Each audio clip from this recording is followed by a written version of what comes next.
Assalamualaikum guys, jumpa lagi di channel Vicky Krisnanto. Seperti biasa saya akan ngajak kalian jalan-jalan berbagi informasi seputar tempat wisata, kuliner, dan tempat-tempat asik untuk dikunjungi saat liburan. Tapi sebelum video ini dilanjutkan, jangan lupa like, subscribe, and komen serta share-nya ya, agar channel ini terus berkembang dan kami semakin semangat bikin video selanjutnya. Terima kasih. Masih edisi jalan-jalan ke Kota Tua. Pada video sebelumnya, kita berkunjung ke Museum Bank Indonesia. Nah, pada video kali ini, kita lanjut berkunjung ke Museum Bank Mandiri yang bersebelahan dengan Museum Bank Indonesia.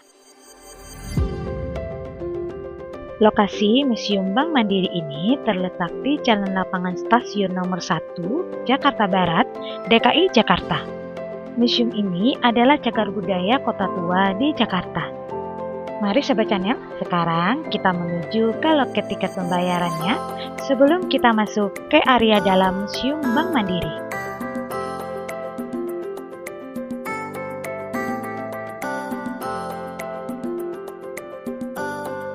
Untuk tiket masuk ke Museum Bank Mandiri ini dikenakan biaya untuk dewasa Rp5.000 per orang dan untuk anak-anak atau pelajar dikenakan Rp3.000 per orang. Setelah pembayaran tiket, kita akan diberikan gelang peserta pengunjung di museum ini. Seperti ini gelangnya loh Sobat Channel. Lalu kita lanjut menuju ke tempat penitipan barang ya Sobat Channel, karena memang diharuskan untuk menitipkan barang-barang kita di tempat penitipan ini. Setelah kita menitipkan barang, barulah kita bisa masuk ke Museum Bank Mandiri ini. Mari sama-sama kita selusuri ya Sobat Channel. Oh iya Sobat Channel, sebelum kita menelusuri isi koleksi Museum Bank Mandiri ini, ada sedikit info tentang Museum Bank Mandiri ini. Pada awalnya, Museum Bank Mandiri ini merupakan gedung bank perusahaan dagang milik Belanda yang bernama NAHEN.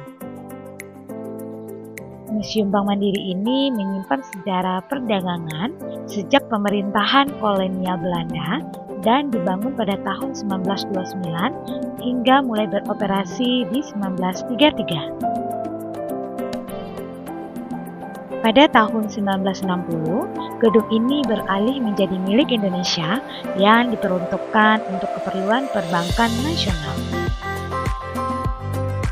Museum Bank Mandiri ini buka setiap hari Selasa sampai Minggu. Untuk hari Senin dan hari libur nasional, Museum Bank Mandiri ini tutup. Jam operasionalnya dibuka dari jam 9 pagi sampai jam 3 sore.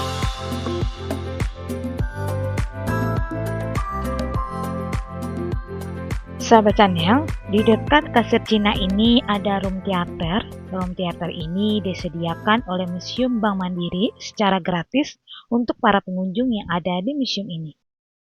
Room theater ini bernama Cinema Mini Gratis yang diadakan di setiap hari Sabtu dan Minggu di jam 11 dan juga jam 1 siang. Maaf sekali ya Sobat Channel, kami nggak bisa tampilkan di video ini karena ada larangan dari pihak museum untuk merekam video di ruang room theater ini. Sobat Channel, bagi kalian yang penasaran dengan film-film pendek di Cinema Mini Gratis museum ini, kalian coba datang dan nikmati langsung room theater gratis yang murah di Museum Bank Mandiri ini. Kita lanjut ke ruangan berikutnya, yaitu ruangan sejarah Bank Mandiri. Saat memasuki ruangan ini, kita disuguhi ilustrasi gambar kapal laut dan jalur pelayaran rempah di Nusantara. Jalur rempah Nusantara adalah istilah penamaan untuk jalur perdagangan maritim yang menghubungkan kepulauan rempah di wilayah Nusantara dengan berbagai negara di Asia, Timur Tengah, dan Eropa. Jalur rempah menjadi salah satu faktor penting dalam perkembangan peradaban dan ekonomi di wilayah Nusantara. Wilayah Nusantara dikenal sebagai negeri dalam kekayaan rempah-rempah yang berlimpah. Sejak zaman dahulu kala, Nusantara menjadi salah satu lokasi penting dalam jalur perdagangan. Rempah-rempah Nusantara semakin lama semakin terkenal di dunia.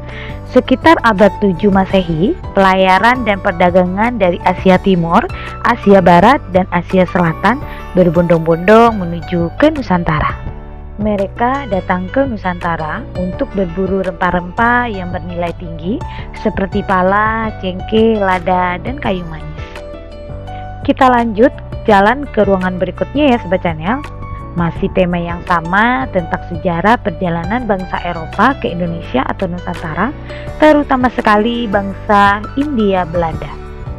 Bangsa Belanda pertama kali datang ke Indonesia pada tahun 1596, dipimpin oleh Cornelis de Houtman. Rombongan Belanda ini mendarat di Pelabuhan Banten setelah menempuh rute pantai barat Afrika, Tanjung Harapan, Samudra Hindia, Selat Sunda, dan Banten. Setelah mendarat di Banten, Belanda diterima baik dengan diizinkan untuk berdagang. Namun Belanda kemudian diusir dari Banten karena sikap yang kurang baik. Belanda kemudian melanjutkan perjalanan ke timur dan sampai di Bali.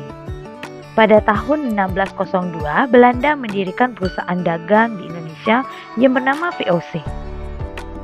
Dan Indonesia disebut Hindia Belanda karena dijajah oleh bangsa Belanda. Latar belakang berdirinya VOC adalah persaingan dagang antara pedagang Belanda.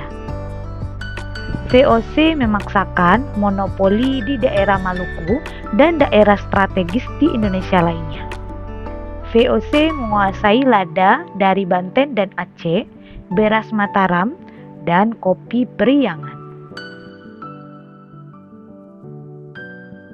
Nah, di ruangan ini ada beberapa koleksi rempah-rempah Nusantara yang dulunya diincar oleh bangsa Eropa. Di antaranya lada, kayu manis, pala, dan lainnya. VOC dipimpin oleh sebuah dewan beranggotakan 17 orang direktur yang disebut Dewan 17 yang berkedudukan di Amsterdam dan menjalankan tugas dari sana. 17 direktur tersebut merupakan perwakilan dari 6 kongsi dagang yang melebur menjadi VOC. Sistem monopoli VOC memungkinkan perusahaan ini untuk membangun jaringan perdagangan yang menjangkau hampir seluruh wilayah maritim di Asia. Pada tahun 1685, perusahaan ini telah membangun lebih dari 20 pemukiman dan pos perdagangan di seluruh Asia, menandai abad ke-17 sebagai masa keemasan VOC. Karena skandal korupsi, maka VOC mengalami kemunduran mulai terlihat sejak memasuki abad ke-18. Kita lanjut ke ruangan berikutnya ya Sobat Channel. Yuk, kita telusuri. Masih membahas tentang sejarah bangsa Belanda berada di Nusantara. Setelah VOC mengalami kebangkrutan, pada akhir abad 18, pemerintah Belanda mengambil alih kekuasaan dagang VOC di Hindia Timur. Pasca dibubarkannya VOC tahun 1799, krisis keuangan kerajaan Belanda tidak lantas hilang begitu saja. Butuh pemasukan dari negara jajahan. Kondisi ini menjadi faktor utama Sang Raja Belanda William I untuk mendirikan sebuah perusahaan sekelas VOC agar dapat memperbaiki perekonomian Belanda. Perusahaan baru ini diharapkan berperan besar dalam mengelola bisnis di negara koloni. Hindia Belanda menjadi pusat kegiatan NHM dalam menjalankan bisnisnya. Hal ini ditandai dengan berdirinya kantor NHM di Batavia pada tanggal 27 Februari 1826. Beberapa referensi menyebutkan kekayaan NHM menumpuk berkat kultur stelsel pemaksaan agar rakyat menanam komoditas yang diminta pemerintah Hindia Belanda di lahan mereka. NHM adalah pengendalian berjalan tanam paksa. Perusahaan ini mempunyai sejumlah penelitian dengan kajian-kajian mereka, dengan menentukan jenis komoditas yang ditanam di lahan wilayah tertentu. Hasil kajian yang menjadi senter komoditas tanah air yang menyebar di seluruh Nusantara. Di antara daerah itu, Jawa Timur yang menjadi perkebunan tebu yang masih ada sampai hari ini, lalu Jawa Tengah penghasil kopi. Di museum ini juga terdapat dokumen asli dari N. Ahem yang masih tersimpan di ruangan pertama ini, yang bisa kita lihat sekarang ini loh Sobat Channel.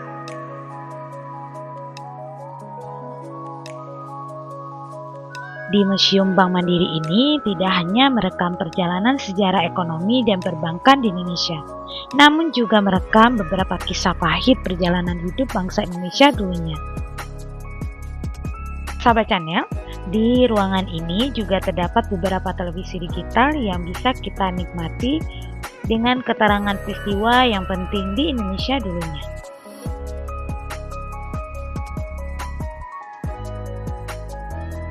Masih di ruangan pertama, ruang sejarah Mandiri. Di bagian atas terdapat beberapa koleksi foto ikonik, di antaranya foto gedung Museum Bank Mandiri sendiri dalam suasana siang hari dan dalam suasana malam hari. Dan ini adalah beberapa koleksi foto-fotonya. Sangat ikonik dan cantik ya Sobat Channel, apalagi di suasana malam harinya. Sekarang kita kembali turun ke bawah, menyelusuri ruangan-ruangan lainnya. Masih menyelusuri ruangan pertama, yaitu ruang sejarah Mandiri. Keberadaan gedung N. Ahem untuk menopang operasional perusahaan berakhir seiring dengan hengkangnya Belanda dan merdekanya Indonesia. Perkembangan bank berikutnya itu adalah Bank Tunggal atau Bank Berjuang yang masa aktifnya di tahun 1965 sampai 1968. Bank ini merupakan bank yang lahir dari dekret Presiden pada tanggal 5 Juli 1959 yang dimulainya era demokrasi terpimpin di Indonesia. Pada masa ini, pemerintah melakukan sentralisasi perbankan dengan mendirikan Bank Tunggal yang berfungsi sebagai bank sentral, bank sirkulasi, dan bank umum. Ide pendirian Bank Tunggal disampaikan oleh Presiden Soekarno pada peringatan Hari Bank pada 5 Juli 1963 di Gelora Bung Karno. Bank Negara Indonesia dipilih sebagai nama Bank Tunggal karena merupakan simbol dari bank pertama yang didirikan oleh pemerintah Republik Indonesia. Bank Tunggal memulai operasinya pada 17 Agustus tahun 1965 yang meliputi beberapa bank pemerintah, namun sistem Bank Tunggal tidak bertahan lama. Pada akhir tahun 1968, pemerintah kembali menerbitkan peraturan untuk mengembalikan fungsi bank sentral sepenuhnya kepada Bank Indonesia. Ya, itu sedikit informasi dengan Bank Tunggal.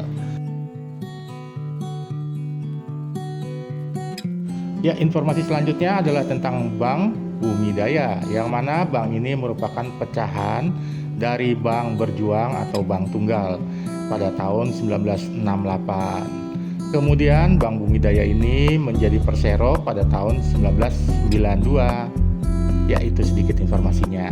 Dilanjutkan ke bank berikutnya ya.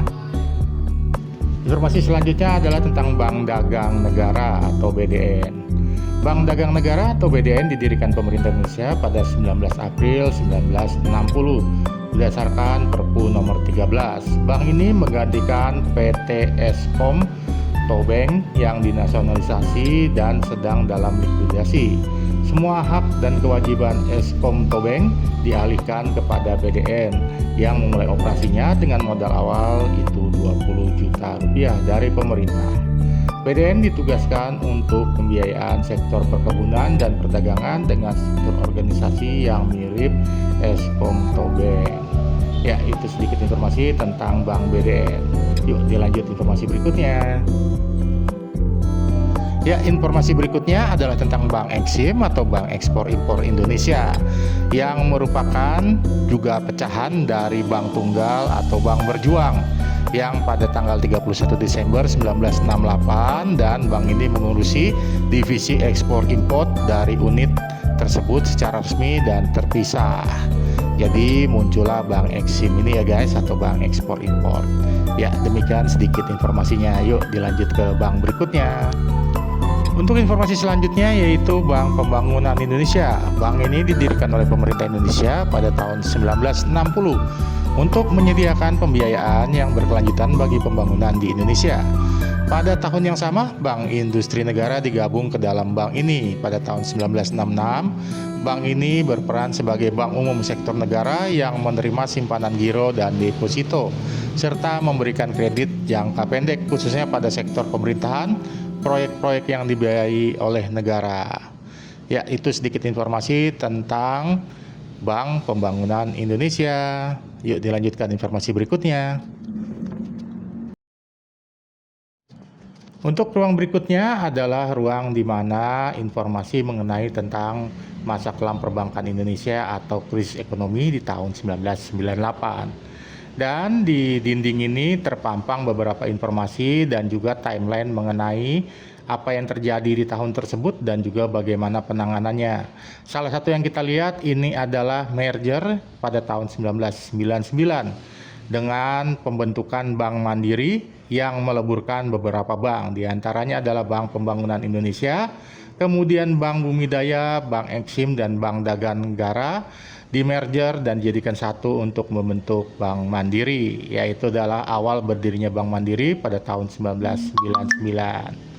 Ya, itu sedikit informasi terkait bank-bank yang ada atau terpampang di dinding Bank Mandiri atau Museum Bank Mandiri ini ya guys.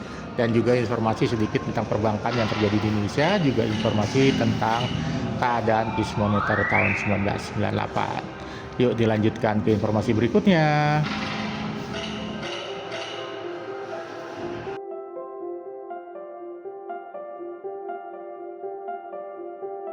Sekarang kita lanjut ke ruangan berikutnya. Oke, sahabat channel, sekarang kita sudah kembali ke lantai dasar.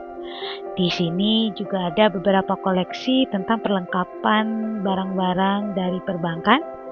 Yuk sama-sama kita lihat. Di ruang ini terdapat beberapa koleksi berharga atau barang yang membantu proses perbankan dulunya. Di antaranya mesin tik dari masa ke masa, kemudian mesin penghitung uang kertas dan logam,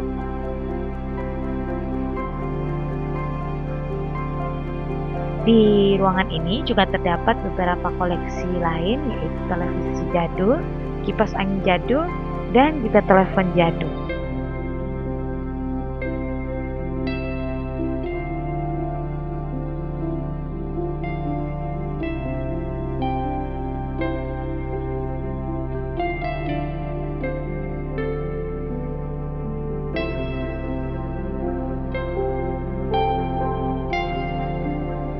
Lalu ada sertifikat deposito, cek, saham, obligasi, bahkan di kotak kaca terpasang buku besar yang digunakan untuk mencatat para nasabah pada zaman dahulunya.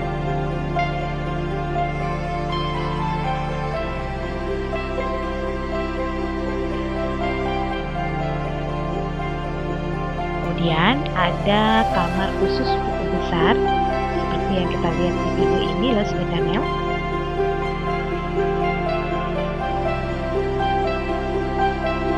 Terdapat juga miniatur bangunan Museum Bank Mandiri yang dipajang di kotak kaca berada di lantai dasar ini.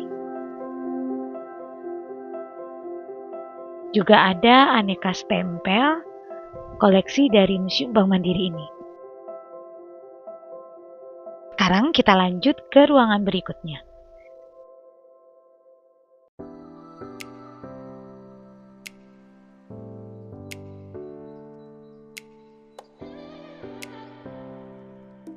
Di ruangan berikut ini adalah ruangan IT Bank Mandiri. Di ruangan ini menjelaskan tentang sistem informasi dan teknologi Bank Mandiri. Di ruangan ini kita bisa mendapatkan informasi tentang perkembangan digital Bank Mandiri yang dilakukan dari sejak tahun 2002. Dari era kalkulator, bank ini kemudian menghadirkan ATM dan kini beradaptasi dengan layanan m-banking.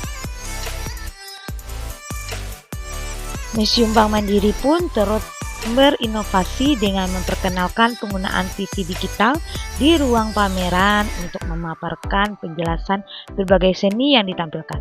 menciptakan pengalaman berkunjung yang lebih interaktif dan modern di Museum Bank Mandiri.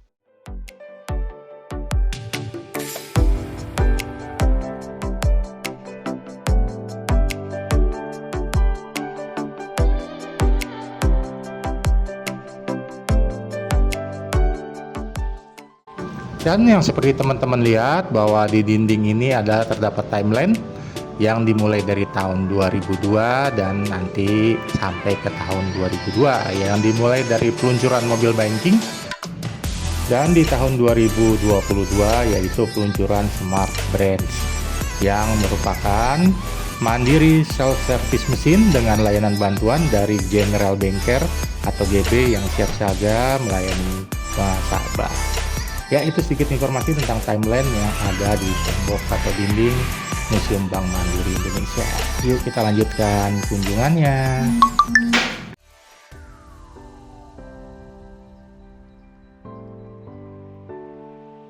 Ya, masuk ke ruang berikutnya adalah ruang perkembangan digital banking. Di sini terdapat beberapa peralatan digital dan elektronik yang digunakan. Salah satunya adalah seperti ATM, kemudian ada server-server Bank Mandiri dan juga perkembangan IT di Bank Mandiri. Lalu lanjut ke ruang berikutnya adalah tentang peralatan jadul yang digunakan masa perbankan awal di Indonesia, berupa mesin tik, alat hitung yang masih berupa sempoa, dan juga alat untuk mencetak buku tabungan dan pengetikan nominal buku tabungan yang terbilang cukup besar digunakan pada masanya.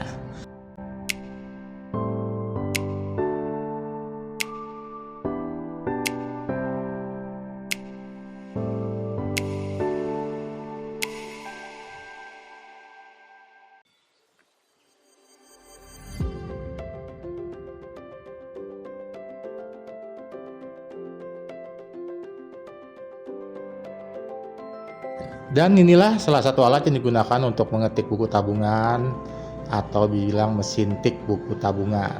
Gimana guys? Tampilannya seperti ini sebelum ada mesin print ya guys. Jadi semuanya diketik dan dimasukkan atau dicetak ke dalam buku tabungan. Dan ini adalah alat yang digunakan untuk membuat kartu anggota. Jadi masih manual.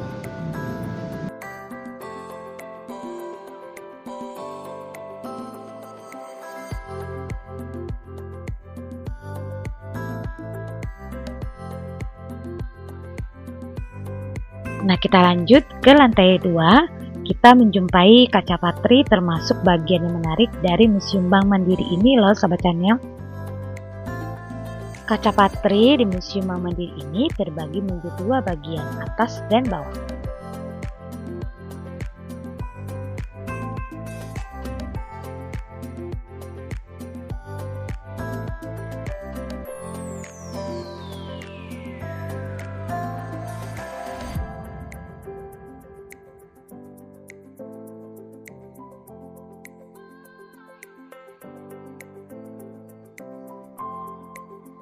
Sahabat Channel, sekarang kita telusuri di lantai atas dari Museum Bank Mandiri ini. Di lantai atas ini terdapat 3 ruangan yang dipakai untuk rapat besar di Museum Bank Mandiri ini.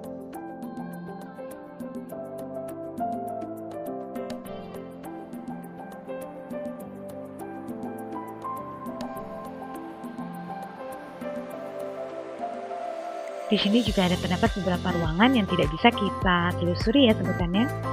Sekarang kita kembali menuju ke bawah. Nah, dari sampai sini ini juga video ini kami tampilkan ya sebutannya. Semoga video ini bermanfaat buat kalian dan menjadi referensi buat kedepannya kalian ingin keliling-keliling dekat-dekat Jakarta. Kalian bisa mengunjungi Museum Bank Mandiri ini. Terima kasih ya Sobat Channel buat kalian yang telah menonton video ini sampai habis dan yang telah subscribe, like, komen, dan share video ini. Dan ditunggu ya video kami yang tayang di setiap hari Sabtu dengan video-video yang menarik lainnya. Bye-bye!